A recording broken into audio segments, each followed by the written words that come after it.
बिस्मिल्लाहिर्रहमानिर्रहीम, अस्सलाम वालेकुम। वेलकम टू एग्रीकल्चर गुरु। मकई की फ़सल पाकिस्तान के अंदर एक मेन फ़सल समझी जाती है।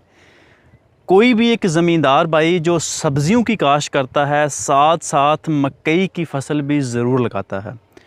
और मकई की फ़सल वो है कि अगर हम इसका सही फर्टिलाइज़र प्लान के मुताबिक इसको काश्त करें और इसका ध्यान रखें तो हम 1 एकड़ के अंदर जो बारिया मकई है वो 140 मन से भी ज़्यादा निकाल सकते हैं।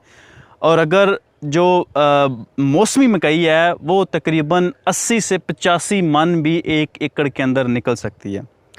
और ये डिपेंड करता है आपकी केयर के ऊपर। वो पंजाबी का मुहावरा है, जिन्ना गुड़ पाइए उन्ना मिठा होता है। लेकिन बहुत सारे ज़मींदार भाई, बहुत सारे नए फार्मर्स ऐसे हैं जिन्हें नए फर्टिलाइज़र प्लान का सही तरह से पता नहीं होता, जिसकी वजह से वो अपनी फ़सल की केयर नहीं कर पाते और वो अपनी फ़सल से थोड़ी प्रॉफिट लेते हैं। सबसे पहली बात तो ये है कि मकई की जो फसलें होती हैं ये 2 फसलें होती हैं। इन दोनों का कंपैरिजन अगर करूं तो जो बहारिया मकई होती है वो ज़्यादा प्रॉफिटेबल होती है। बहारिया मकई की जो काश्तकारी होती है वो फरवरी के स्टार्ट से होती है और जून तक जाती है। और जो मौसमी मकई होती है वो जून के एंड और जुलाई के स्टार्ट से होती है और ये अक्टूबर तक जाती है। जो बारिया मकई होती है ये तकरीबन 140 मन तक निकल आती है। उसकी वजह ये होती है कि इसे एक मौसम जो होता है वो बड़ा आइडियल मिल जाता है। उस वक़्त गर्मी होती है और उस वक़्त इसकी जो पोलिनेशन होती है वो बड़ी अच्छी हो जाती है, जिसकी वजह से इसकी छल्ली के अंदर दानों की मिकदार ज़्यादा होती है।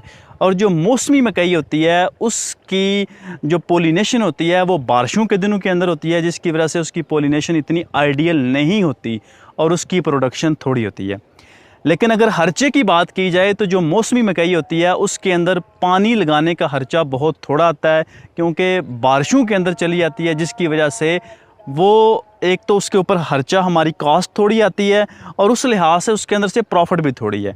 इसलिए हम ये कह सकते हैं कि दोनों की दोनों मकई जो होती हैं अगर सही फर्टिलाइज़र प्लान के मुताबिक हम अगर इसको काश्त करें और इसकी हार्वेस्टिंग करें तो मकई के अंदर लॉस के चांसेस बहुत कम होते हैं। इस वीडियो के अंदर इंशाल्लाह मुकम्मल मैं मकई की काश्तकारी से लेके उसकी एंडिंग तक फर्टिलाइज़र प्लान और उसके अंदर कौन कौन सी जड़ी बूटियों को मारने के लिए अद्वियात यूज़ होती है वो सारी की सारी डिस्कस करूँगा। और कोशिश करूँगा हर वो बात बताई जाए जो एक ज़मींदार जानना चाहता है। सबसे पहले मौसमी मकई जो हमने लगाई हुई है इसके बारे में बताता चलूँ कि सबसे पहले हमने इसको लेज़र करवाया, क्योंकि ज़मीन का लेज़र होना बहुत ज़रूरी है। अगर आपकी ज़मीन लेज़र है तो आपकी प्रोडक्शन डबल होगी, सादा लफ्ज़ों में कह रहा हूँ। और अगर आपकी ज़मीन लेज़र नहीं है तो आपकी प्रोडक्शन आधी होगी। ज़मीन लेज़र करवाने के बाद अच्छी तरह से उसके अंदर रूटावेटर मारें। रूटावेटर अच्छी तरह से हल चलाएंगे, ज़मीन की तैयारी परफेक्ट होनी चाहिए। और उसके बाद जो हमने खेलियाँ डाली हैं वो बेड शेपर जो हल है वो हमारे पास है, उसके साथ ही हमने इसकी खेलियाँ डाली हैं। उस जो बेड शेपर होता है वो भी खेल अच्छी तभी बनाता है जब ज़मीन की अच्छी तरह से तैयारी की गई हो।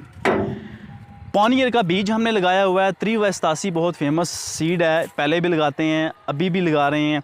और ये तकरीबन हमारी 28 दिन की हमारी फसल हो गई हुई है। सीड लगाने के बाद जर्मिनेशन हो जाती है और उसके बाद सबसे पहला मसला बनता है जड़ी बूटियों का सफाया। जो भाई जड़ी बूटियों का सफाया बर वक्त नहीं कर पाते उनकी फसल ख़राब हो जाती है। मुख्तलिफ़ कंपनियों ने मुख्तलिफ़ जहर जो हैं वो मुख्तलिफ़ नामों से दिए हुए हैं। कोशिश करें जो फेमस और अच्छी कंपनी है उसका जहर यूज़ करें, जैसे गैंगवी है संजेंटा वालों की, ये भी बड़ा अच्छा रिज़ल्ट दे रही है। इसके अलावा मिशन एक्स्ट्रा है सेवर वालों की, मिशन एक्स्ट्रा ही हमने भी मारी हुई है। इसके अंदर जो ज़्यादा एडसेट थी। और अगर आप ये महसूस करें कि आपकी फ़सल के अंदर जो डीला है वो भी मौजूद है तो हेलो सल्फ़र नाम का एक जहर है। इसके अलावा हेलो सल्फ़र नाम का जहर है, आप उसके अंदर मिला लें। कोई भी जो अद्वियात, कोई भी दवाई जो